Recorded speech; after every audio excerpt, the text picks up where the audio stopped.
Welcome to the Friendly Aussie Podcast.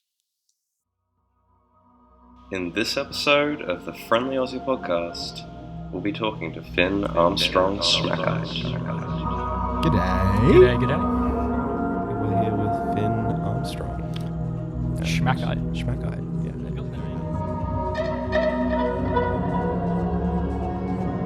I am going up against the establishment.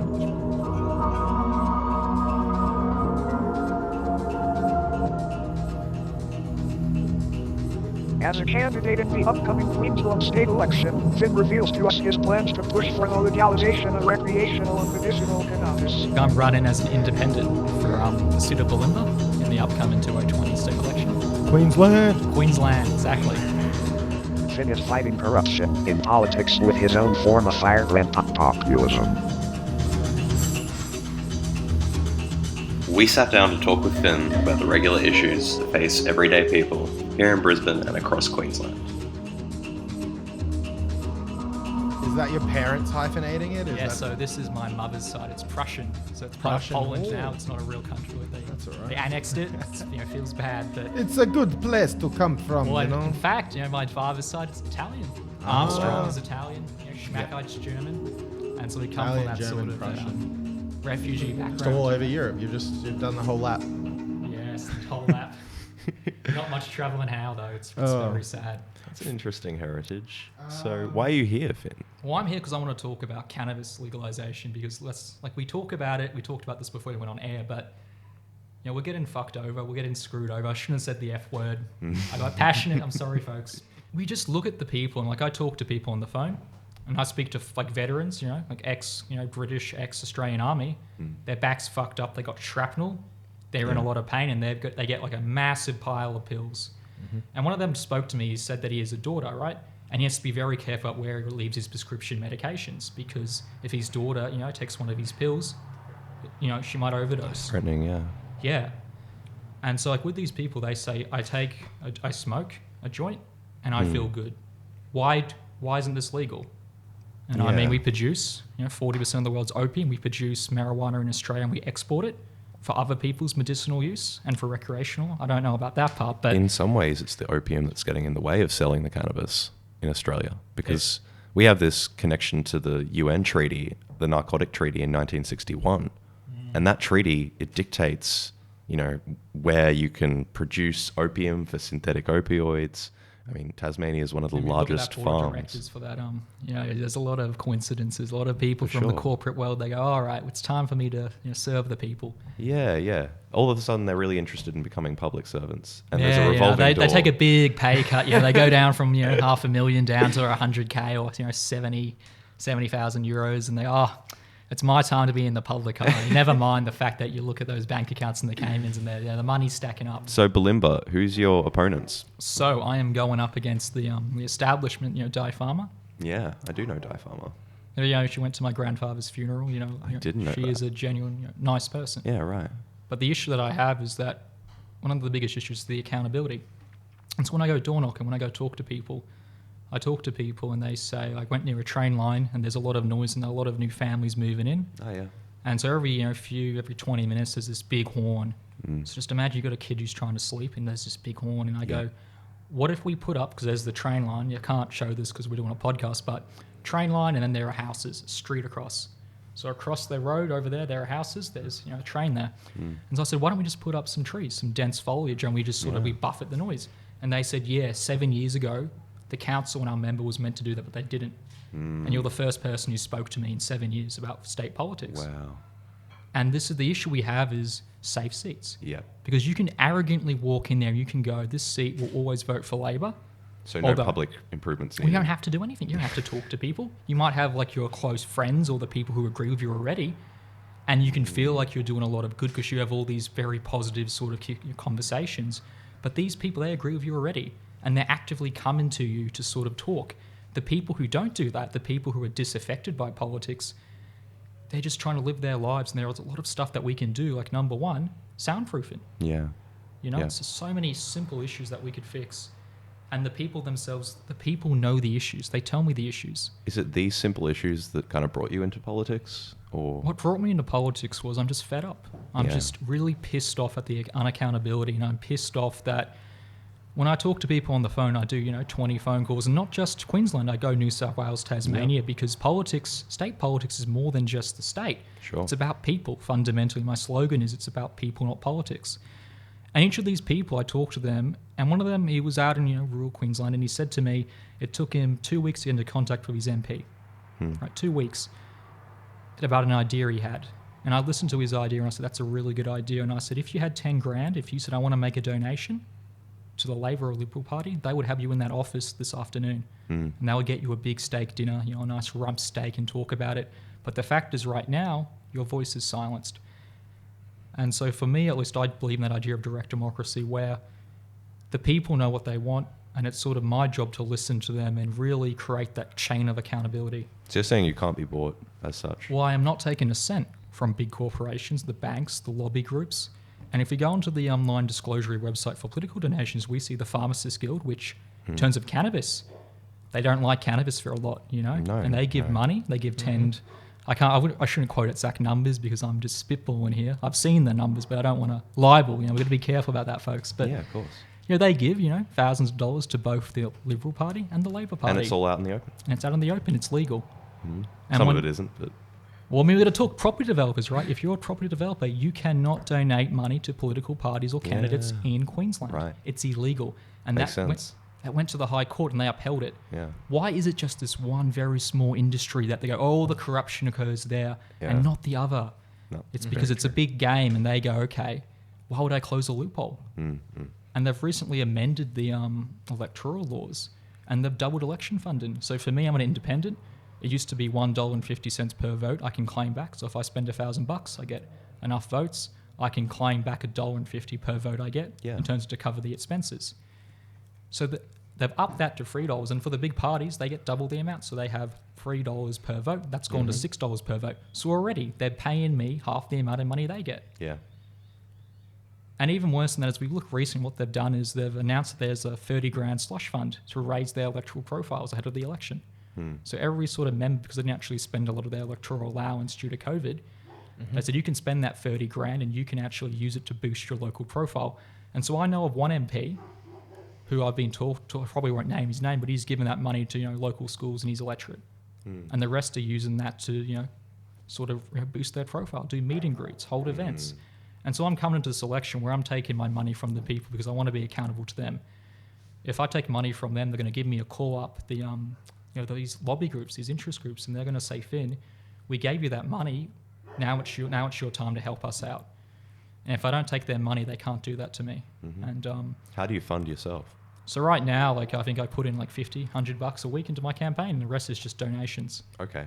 Just donations from people. Small dollar kind of stuff. Yeah, small dollar stuff. They can go farther with social. That's the thing. Well, not even that. You look at Bloomberg. In America, he spent $1 billion on his camp. $1 billion.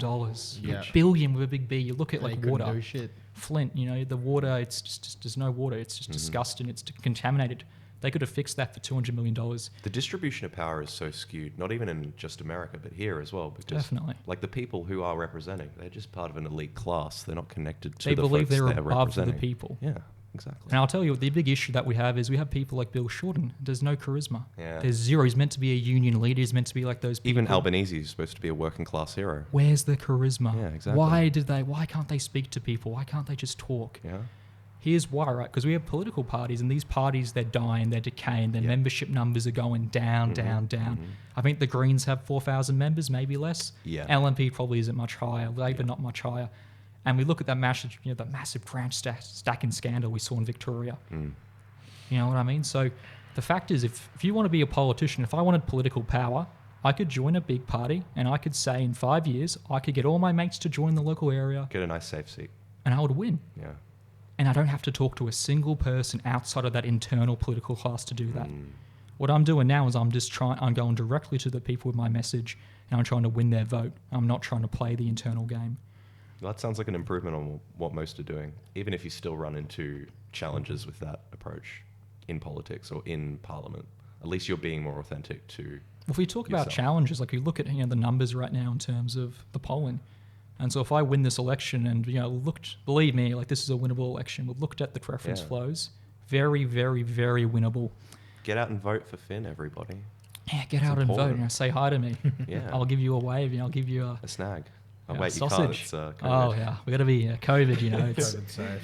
and it's beyond that, right? Like we're going to hold the balance of power in Parliament, and so if they want to pass any legislation, they're going to have to come to me and they're going to have to say, Finn, we've got a rich mate and he's gave us a lot of money for his mine. He wants us to build up the infrastructure for 20 million taxpayer money. We want to help him out here. Can you add that to the bill? And I'm going to go, okay, cannabis.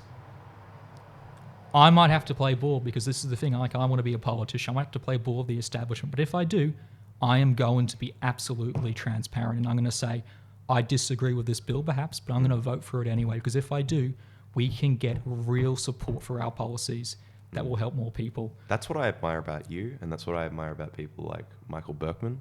You enter into the lion's den. It's authenticity. Yeah, it is. But I'm not scared of them. It's like I feel like they can't do crap to me. They can't do shit to me because I'm going directly to the people. Yeah. I'm not like if you look at the big political parties, it's like these people, if they ran as independents, they wouldn't get elected. People do not support them. And that's why you can see when they get disendorsed, it's the biggest end of the world. It's like, oh my God, I've been kicked out of the LNP or the Labor Party. So now they have to hold the party line. I will never get elected again. Yeah. Whereas for me, if you vote for me, you're voting for me and you're not voting for that internal insider political elite class. Yeah. So I get passionate about this stuff because we're getting screwed over here. That's true. And there's so many ways you could point at our existing systems and say, well, you could amend this and reform this and make these changes. We have a lot of really simple change, like public transport. A lot of work to do, right? Yeah. Mm. One of my ideas is $1 flat rate public transport. And they say, Finn, how can you pay for that? Isn't that a bit ambitious? And I go, okay, we're going to hold the balance of power. If they want to do the crap, the bullshit that they're going to try and do, which might hurt you, and it always does hurt the people, we're going to get something in return which will help your life every day. And so my electorate, a lot of young families, a lot of young people, $1 flat rate public transport. Why not free? I feel like we need to have just some sort of minimal cost to that because it does cost money. No. But here's the thing. If you actually remove any sort of charging, then you don't have to upkeep the ticketing machines, the go-card machines. Yeah, that's true. You don't have to pay the people at the windows. You're literally cutting costs even more once you lower it to nothing.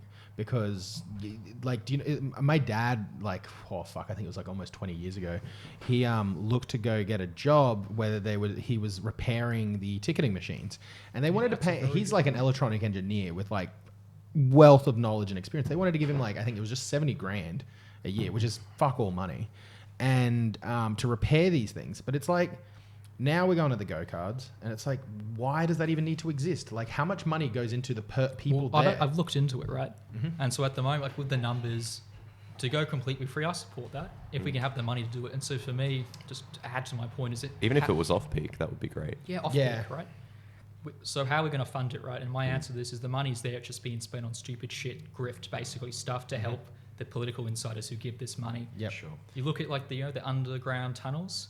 Yeah, so much money just disappears. Isn't that weird, Yeah, how do you feel on Campbell Newman, seeing as he's a man who made an entry into state politics and he's basically responsible for all those fucking tunnels? What we see is that after, I got to look into Campbell Newman a bit more. I don't want to, because there's a lot of people around him now. I feel like it's not actually about the individual politicians. Yeah, A lot of them go in and they want to help people. Yep. Why would they put up with the bullshit, the Peter Garrett syndrome, the sort of the invasiveness of politics, unless they want to do good? Yep. I don't believe that. There are probably a few power-hungry bastards, but most of them want to help. The issue is the structural system that makes them not help people and that forces them. And so in terms of the Cherm's Tail, the tunnels, structurally, there is corruption. And with corruption, how do we define it? We have a legislative definition of corruption that they write. A politician's job is to write the laws. Yep. And they leave in loopholes. They leave in all these ideas that they can sort of use to game the system. Because they wrote it. They wrote it. They wrote this. They wrote the law. Yeah. And like it's just so brazenly, manipulated. Like it's a process that, you're right, it isn't democracy at this point, because you essentially just have this conversation occurring between wealthy, rich elites that control the economy and bureaucratic technocrats that control the state. And if they both help each other, they both benefit from helping each other. There's no reason to stop. Where's the incentive to actually help the people, right? Yeah, that's the good question. So I talk to folks, traders that get off work, right? They just want to sit on the couch, watch some telly, watch the footy, Yep. crack open a beer. Yep. Where is the incentive for the political elites to go to this person and go, I want to fucking help you. I want to get Yes. your interests met. There's none. Uh-huh. And we live in compulsory voting, so you have to vote, or they fucking fine you. They fine you. They take $30 out of you, $40. They No, fine it's you more money. than that. It's like 100 something bucks. Yeah, $100. It's ridiculous, really. So One thing I was going to say about Campbell Newman, I don't know if you two have seen it, but a few years after his whole thing came out, and he's like, yeah, I do think cannabis should be legalized in Queensland. Oh, It's did like, he say cunt, that? why really? didn't you do this when you were in power? Yeah, it's so often the case. what really pisses me off about the cannabis stuff in particular is that you have politicians. They quite literally they buy cannabis Yeah. for sick family members, right? Yep. So they fucking know it helps people. They know it's helping their sick relatives, and they're still against Still it. locking people Yeah. up. And I don't even necessarily feel it's there. I feel like they would go, yeah, I want to make it legal, but they just can't say that. Yeah. You look at the idea of, like crossing the floor, or like when people get to vote their conscience voting with the gay marriage plebiscite, for instance. The parties have such a stranglehold, and the elites inside those parties, that the actual politician who you vote for to actually speak their mind and Yeah. stand up for what they believe is right, they can't even talk. And that's how we see such big swings when conscious voting gets introduced, when they let you actually do their jobs. Yeah, the reality of how people feel on the outside of those halls of parliament is oh so different. And it really, the only time when you get like a sense of urgency from the politicians that something needs to be Elections, done isn't it? for the people, it's either elections or people are out on the goddamn streets. You know what I mean? It's one or the other. And honestly, maybe we should recognize that as people and start to employ that strategy. If we're looking to re-establish our own power base as regular human beings, maybe we should start with how we're, strategically operating with our relationships. Because even on the local, very basic level, where you have friends and family and people that you know, that's politics. And if we can kind of like begin to shift how we do that even, it makes like a macro change. Yeah, I completely agree. It's a very good point. It's a very good point. And I feel that political change is possible, and like I can sit here and say with absolute confidence that I will be elected to Parliament. Yeah, nice. And I know that for I a believe in you. fact because this election is so like you look at the numbers, you look at the preference flows. We haven't looked into it, but I can't necessarily talk about because there's strategy, I've got to be careful. I don't want my bastard opponents to really look into it and try and do me over. But Yeah. very, very winnable. And if we fall short by a vote, 2 votes, doesn't matter. We'll move into Shows a state lot. and we will contest upper house elections where we need between 4.25% to 15% to win. So you're just going to keep going. We're going to win. There's no doubt in my mind we will win and we'll actually create real political change here. It's Because funny if- because there's like certain firebrand progressives. Like I don't have a great deal of faith in the political system as far as it goes. The accountability, the transparency, right? Like I don't. But there are feel- some people who actually just do believe what they believe and they stand up for it. Maybe they don't always. Yeah. Maybe they don't always follow through 100% of the time. But even if you're looking at the US and you've got a politician like Bernie Sanders who just says the same goddamn thing for 40 years, and he's in the same position and he's just there. And he may not be making fundamental structural change all of the time, but he's somebody who doesn't give in to the basic pressures of politics. Well, if we talk about Bernie, I support Bernie. I support his policies, but I have a big issue with his strategy. Yeah, And I agree. I guess he's old. This is the thing. They're very old. Like Biden, he's 78 years old. If you have a granddad alive, He's how is this geriatric. person in any state to have the most high pressure job in the world? Yeah. Yep. Right? They That's the big can't. question. Mentally, they cannot do it, and they're just so old. They're And so you sleepy. assume that their helper's going to be in charge or something. almost. Exactly. And I guess with Bernie, they really screwed him over. Yeah. They rigged it against him consistently, They did it the last election too. the and he one knew in it going 2016. into this election. Yeah. And you know what he should have done? He should have just simply said, okay, I have 30% of the vote. And in America, for the Australian people who are listening to this, they don't have Medicare. Yeah. So they want to go to the doctor. They want to, if they have a baby, In if the they middle give of a birth, pandemic. it's going to cost them $20,000 to have a kid. Fuck me. They charge for like skin to skin contact. If you want to hold your Yeah, newborn, it's that's going to be ridiculous. $200, mate. Cough up. So what Man, happens more is pricey than a prostitute. So what happens is, right, it's like Bernie goes, okay, we want we don't want to have to go bankrupt because the Yeah. leading cause of bankrupt is medical bankruptcy. Just give us Medicare for all. And they go, no, we're not going to do it. The money's there. Every other country, Australia included, we have this system. Yeah. And so Bernie should have done, we have 30% of the Democratic Party, 40%. Fuck you. I'm going to tell my people not to vote Yeah, for the 100%. Democratic candidate. 100%. And you will never win another election He should have unless gone you for come to the Biden's table. jugular, really, because he never did in the debates. He never actually tore Biden down because he Yes. considered him his friend. He wasn't his friend. Like, they really hated. They talk shit about him. Yeah. He did a Donald Trump, which tried to do like a hostile takeover as an independent. He joined the party to try to do a hostile takeover. Yeah. Of course, they're going to fight him. Yeah, yeah. He just didn't have that instinct. He doesn't have that doesn't. instinct. And That's with true. my idea about Too just saying, kind. so Donald Trump would win that election. Yeah, I don't yeah. like Donald Trump. He Neither does a do lot I, of really. stupid cooked shit. Just a good meme, though. But I guess he's authentic. Yeah. With that, yeah, Trump might win, but the Democratic Party would have to go, okay, we will never win another election unless we actually make concessions. That's right. That's right. power. That's people power. That's power that is against the structure, the political party structures that really keep the people down. What's bothering me about COVID, as much as, I'm not a big fan of Trump either, I think that it's not going to allow the Democrats or Biden to have real accountability, because at the moment, Trump's quite unpopular as a result of the fact that he hasn't really addressed the major systemic crises of today in an adequate way. Like, Congress hasn't done that, Trump hasn't done that. So their popularity is simply declining, and it's ahead of the election, and Biden's What like did they 12 vote points for Trump? ahead. Like, have you watched his, like, when he ran for office, right? You watch him, his speeches. They're just very, like, you feel like you're watching, I know, a magician. Like, you just feel transfixed. I do just feel focused, hypnotized. hypnotized. Yeah. Because, like, you listen to the stuff he goes, listen, motherfucker, we're going to put a 10% tariff on China, and we're going to give it back to the people. And the crowd, you watch them, they just start clapping. Yeah, like, yeah, so what, I killed that Iranian general. Like, I don't care. Fuck him, it's like... And it's like, why does this have such an impact, right? Yeah. And what really pisses me off is politicians who do this voice. They do the high-pitched voice where they go, and yes, good sir, we will raise the people's voice and we will take back... They do this The high and mighty kind of like Yeah, values. they do this. It's fake speaking. Liberty, freedom, No, no. Man, equality. if The Rock ran for president, he would win so easily. Because he would have that exact voice is The Rock's He's voice. literally, he plays the president. They Like, play. He's They so- do he's this the people's fake. champion. Yeah. They do this fake speaking. Like it's political speech. Yeah, yeah, If you ever it like is. listen to it, it's like they say Like a lot of legalese. words. Yeah. It's like legalese. Like they do political speech. Yeah. Don't just say you're getting screwed over. Here's how we fix it. And a lot of the issues we have, especially in Queensland, they can be fixed overnight. Look at homelessness, or look at food insecurity. Yep. 1 in 4 Queenslanders goes hungry, every year. How do we like really point at the roots of those problems though? It's when economic. They're constantly distracting us. It's like, it's not a matter of being able to address these issues in Parliament of mass homelessness. Well, we mass can. Like you look at food incarceration. insecurity. 1 in 4 Australians goes hungry. We make Well, 80 million. We could, but food. we don't, and I want to know why we don't.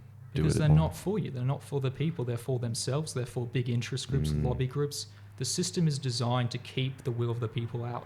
Yeah, that's it. And I think that's what it comes down to. And that's why we see, like, when a politician... Such a joke when people call it a democracy. Then, it just feels very hollow. But we are in a democracy. We can create change here. It's not... I've heard Yeah. a lot of people that get self-defeated. They go, we can't do it. It's Yeah. too much. Yeah. I'm running for parliament. I started this off with 10. I broke every single rule in the book. You got to spend 5 years talking to community groups, man. You really just got to... You got to really suck up to all these wankies. What everyone says when you're running. I said, no, fuck you. I'm going to start this movement. I'm going to have 10 people, my friends. Organic. We're at 900 people in 2 months. Yeah. 900. It's a different era. I think that. You can't do this 10 years ago. Yeah, Even 2 yeah. years ago. Things have accelerated. Even the Even cultural values. like if you think about like 4 years ago, the vibe on social wasn't quite the vibe what it is We today. have people power. There's that vibe, Yeah. isn't there? Yeah, I think COVID set that off. The Black Lives Matter sort of stuff that set it off. It's like everyone is now looking for this change. It's coming and it's being. People know looked it's for. real. And what's important is actually it's accountability and the transparency. So I'm promising change, fundamental change, and I'm Yeah. promising a different style of politics. But people go, why should I trust you? Right? Should you trust me? I'm That's just a good saying this question. crap. I'm doing the same shit that every politician That's does, right. which is They I could be go deceiving you. I go on the media. Maybe I'm lying to you guys, I'm trying to deceive you.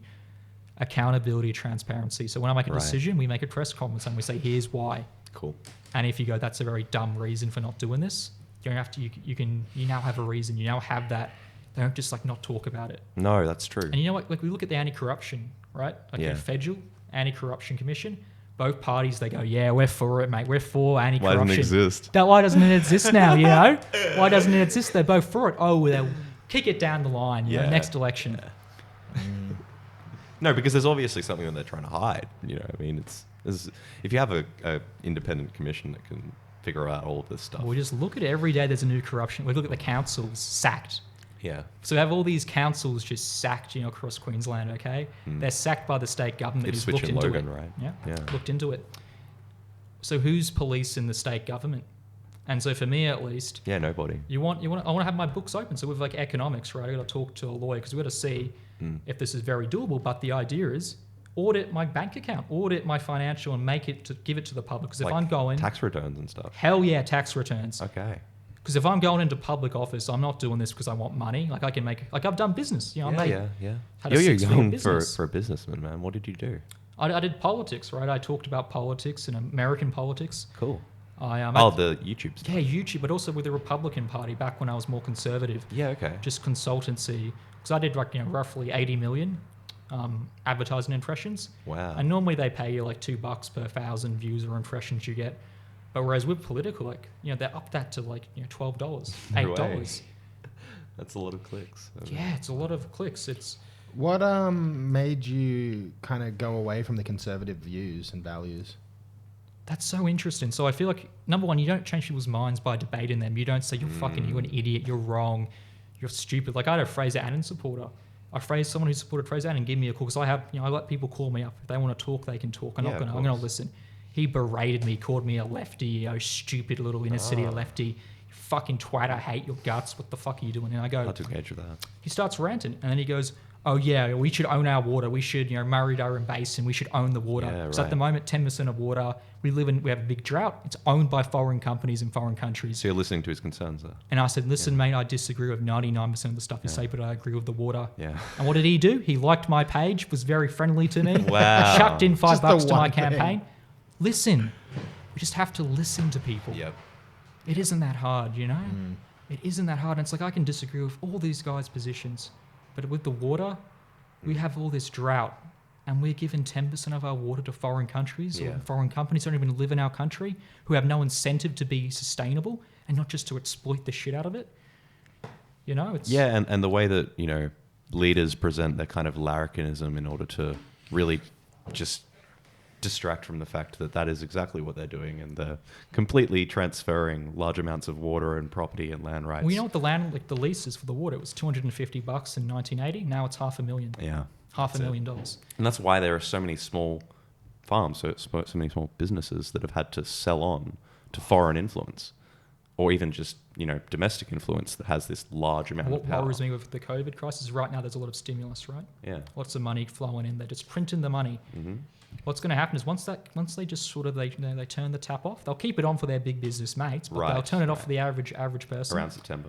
Oh no, 2 years, It'll a go year, a bit doesn't matter, longer. right? Yeah, okay. They'll turn it off eventually, and they're probably going to do some austerity crap where they say, okay, we'll give you the money, now it's time to pay it back. Right. But just beyond that topic, these small businesses which have done nothing wrong, they've done everything right, they're going to be forced to close up. And who's going to come in? Woolworths. We're going to have these big companies that are going to come and they're going to take control of these small businesses in that market space because they can operate at a loss. That's right. They don't give a shit. That's They capitalism. can operate at a loss for... And I'm not against capitalism. I'm a capitalist. I've had a 6-figure business. Yeah, I understand that. What we need is just people first politics, which is... We need power in the people's hands. Yeah, because the people know what's best for their country. Yeah. I talk to you guys, and you have ideas, like in terms of just the idea of free public transport. Mm-hmm. I didn't have that experience before I came to this conversation. Yeah, right.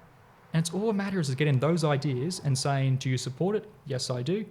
Or I don't support it. And give it to the people to decide and then enact it. But are there anything or any ways that you, because I don't know whether you have like a solid idea of how you talk to and speak to your constituents when elected. Like, is there a process or a structure or something that you've looked at before where you've been like, that's a good way of conducting a discussion with people that I'm representing? So there's one idea that I got a few points on that, but the first is we look at like Facebook, right? Mm. So the current member for Bulimba, she doesn't actually there's a big post on her very first, on the pinned post where it just says, I get so many messages, I just can't respond to them all.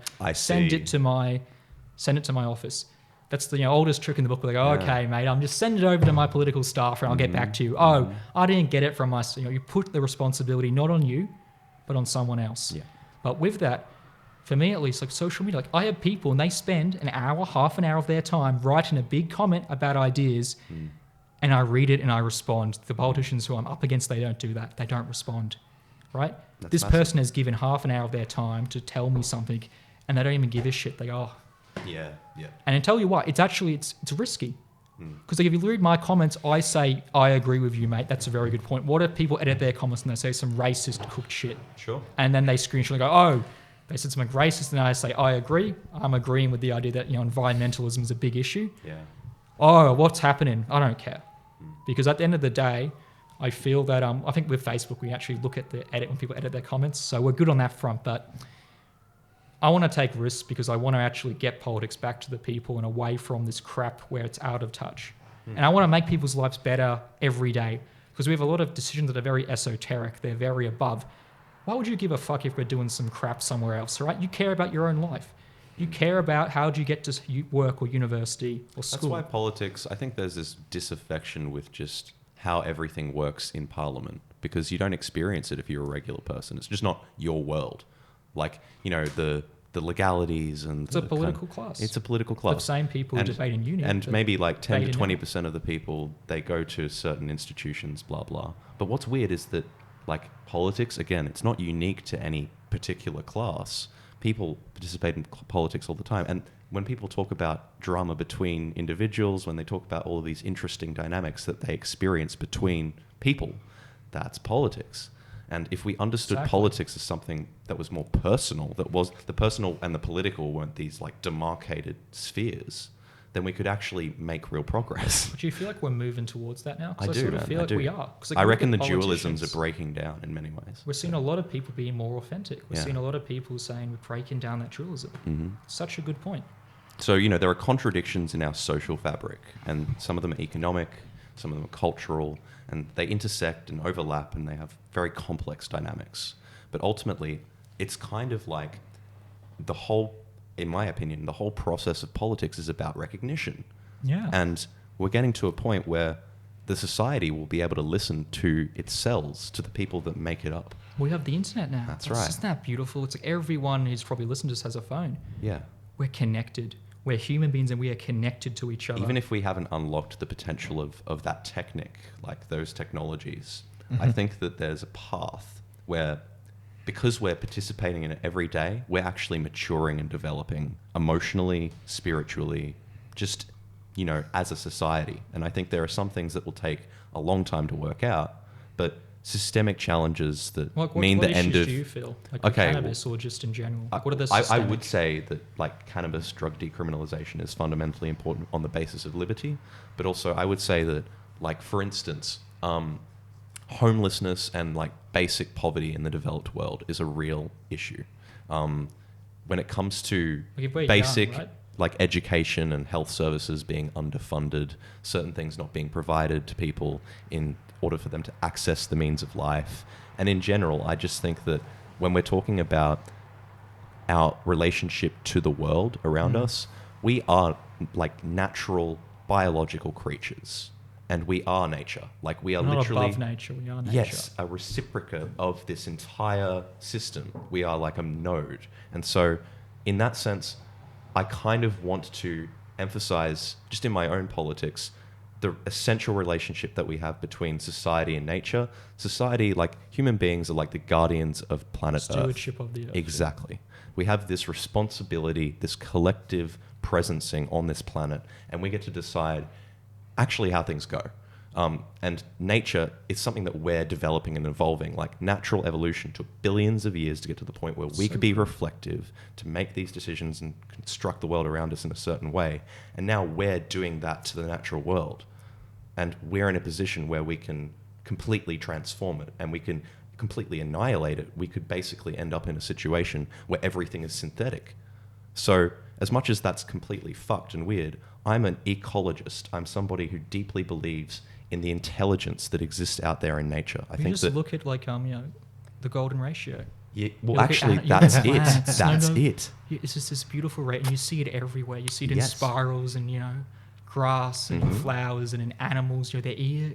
There's a structure to the broader reality, Exactly. and in some ways, right, we need to be able to, I think this is where indigenous wisdom and tribal wisdoms come into play, because they recognize that they are nature, that the world around them is them, that actually in order for them to thrive and survive and prosper into the future, they need to be able to recognize those dynamics, and they need to be able to work with them in a sustainable way, like for future generations to pass down and continue this story. Like, it's something that the Western societies have forgotten about, and that's why we rape and pillage and destroy natural artifacts, our own Well, they blew up cultural those heritage. indigenous sites for that mine. That's Did you quite see right, that? man. Yeah, and Do you know what I that's find out exactly about it. indigenous That art? mine was tragic. It's that when you see these sort of these paintings or these cave paintings, where you see this artwork that's been done, 1,000, 2,000 years ago, you know that artwork was done before the internet, it was done before TVs, it was done before the radio. The drawings you see are what they're seeing. Yeah.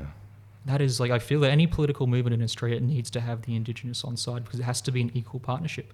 No doubt. So if we want to move forward as a people, it just cannot be like it's Australia like has a history of colonialism. yin and yang. You have to have that Indigenous side, and not just have it in a tokenistic way like we're seeing now. It has to be important.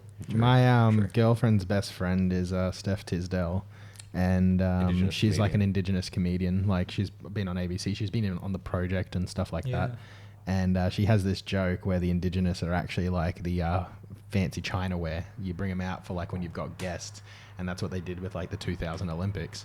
Like, Yeah, I was disgusting. and then after like the international attention, you guys go back, you're not to be seen anymore. Like, Our relationship with our native Indigenous people, with the Indigenous nations of Australia, it's strenuous because, like, in some ways, reconciliation was something that was brought into the mainstream 20 or 30 years ago, and that actually hasn't happened. You know? we gotta I'm ask sorry. why. We got to ask why has this stuff not happened. Well, it's interesting when you really So the look toast at might a lot of the interesting. right wing. Just after you do you that. go. Okay. This is just very quick.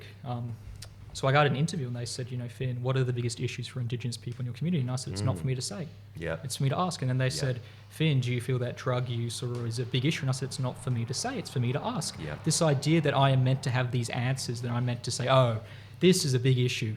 I'm not Indigenous. I appreciate that so much. Oh, yeah, go on. Sorry for interrupting. What I was going to allude to was it's interesting when you see a lot of... It's normally the right that I see it with, when they really kind of flame Indigenous people and saying, it's their own fault that they're alcoholics and it's their own fault that they're, Argument below from the poverty. individual responsibility. Yeah. That kind of thing. And that sort of stuff's really terrible to see when you really once I clicked onto the fact that, like, we literally caused all of these problems to them, like, they didn't have alcohol exist here 200 years ago, like, that wasn't a thing that they consumed. And then we've kind of put them on these like welfare systems and things like that work with our society and go, you need to now integrate with us. And I just find that really just well, the notion strange. of integration is problematic, isn't it? Yeah. It's the idea that you have to integrate, you have to become part of. Mm-hmm. And it's literally saying, we are better than you, you become like us. That's what I think the trigger is. Like, that's what really kind of bothers me personally, because it's like, how can you say that to anyone? If your culture was erased in the same way, you'd feel pretty bad. You'd feel You'd be like, you know what, you Australians, nah, you need to now live more like the Chinese. You need to integrate. Integrate. It's time to learn fucking Mandarin. It's time to fucking work on a factory line. It's time. I don't know. That was Like, probably how do you racist. feel I'm not about sure.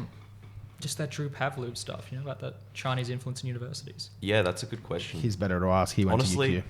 I And know Drew. to UQ. I know Drew. I think that at this stage, it's something that it's so deeply embedded within UQ as an institution. They've already had several court hearings in quotations. And I think that it's just going to continue going further up into the High Court, and it'll be probably like something that ends up having a fair bit of consequential, like, I actually do see that there's something that could come out of what Drew is doing, because the UQ isn't the only university in Australia that relies These are public heavily. universities. Yes, They're not private. exactly. They're public. And this is the thing, like, we aren't funding our universities, so kind of Exactly. like showing, and like the carpet has kind of been taken from under the Liberal Party, also with the deregulation of university fees. Just It's imagine very that you want to do clear a now. law degree, you want to do arts as well. You can't do that now. That's right. You can't. No double degrees if you want to do that stuff, unless you're rich as hell. And I think that's another thing when we're talking about arts and humanities and just generally speaking, social sciences, very important information which they've decided now only a small percentage of the population needs to access that. Without my art degree, I could not have done business. I couldn't Yeah, have done a man. six-figure business. I That's could what not I'm have done saying. it. That's what Prime I'm saying. ministers, they have art degrees. Kevin Rudd, Yep. art degree. Yeah. And it's really important stuff. It's really funny being able because to I think remember critically. I did an IT degree, and like I remember the classic meme was like making fun of the art students, and you're like, lol.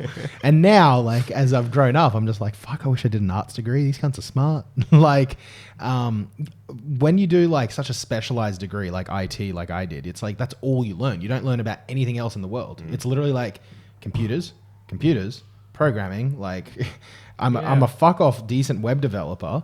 Right? I know that. I know systems integration. I know databases. I know how all that works, but I have absolutely no idea how to form like, you know, I don't even know how to put it. Like, it's loud. What's it, like, everything's a skill set, you know? It is a skill set, but the thing is, it's for me when I see art students, they're just, I don't know if the word worldly is correct, right? Like my vocab, rubbish.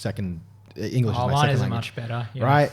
But the whole thing is when I see artsy people and like they did that degree, not even artsy, but like, you know, those kinds of people, the way that they can express themselves and show off their ideas is so much better than how mine is. Mine's just a logical thing. I'm just going to be like, okay, go to here, go to here, go to here, go to here, go to here. And if it's this, go to this.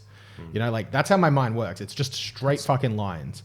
But the arts degrees and those sorts of things, to me, what I've seen like living with Mitch and just being around him is kind of, you're able to express an idea so much deeper than someone else. And I think that's so important regardless of what job you're in.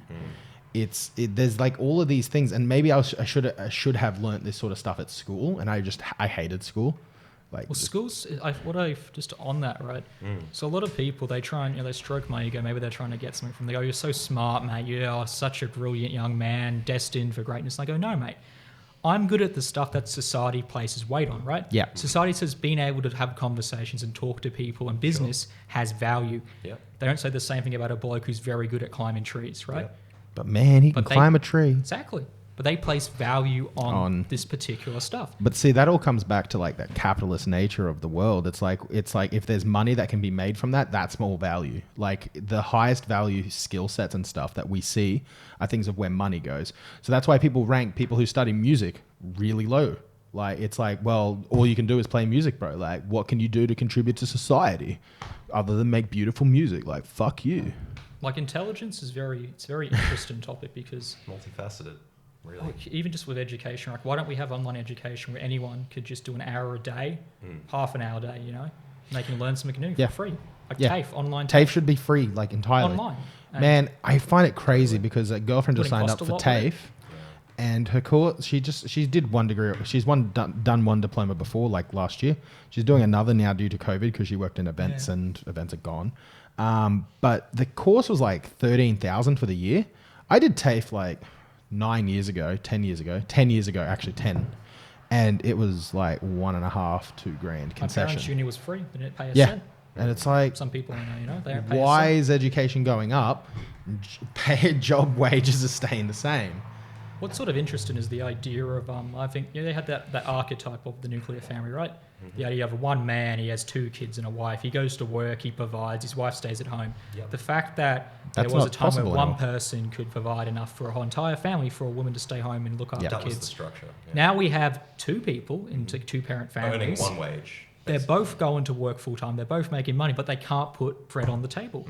Yep. Wages And they are have to put the stagnating. kids in daycare, and the kids are not getting nearly as much parenting and connection with their parents. And as a result, you're probably getting like all forms of little dramas and like, That goes back to like, I guess, the basic productivity curve that you see in the past 30 or 40 years of neoliberalism. You have this like increase in productivity gains that is just consistently like this. And then you have wages, they kind of like sit with the productivity line, and then at 1970, they just bottom out. Well, how do we like define our economy? Because right now we define it based on the stock market. Stock market high, we're yeah, good. right, When you right. look at people on the street, they're homeless. There are bread lines. People are lining up for food. Look at the US. It's hit all-time fucking highs. And like, how is that even possible? And you have people, and they're saying, "I have no money to feed my family." You look at the mortgage foreclosure rate. Yeah, I think during that's scary. 2008, what Yeah. was it? It was like 2.8%. Now it's at like 3.4%. Yeah.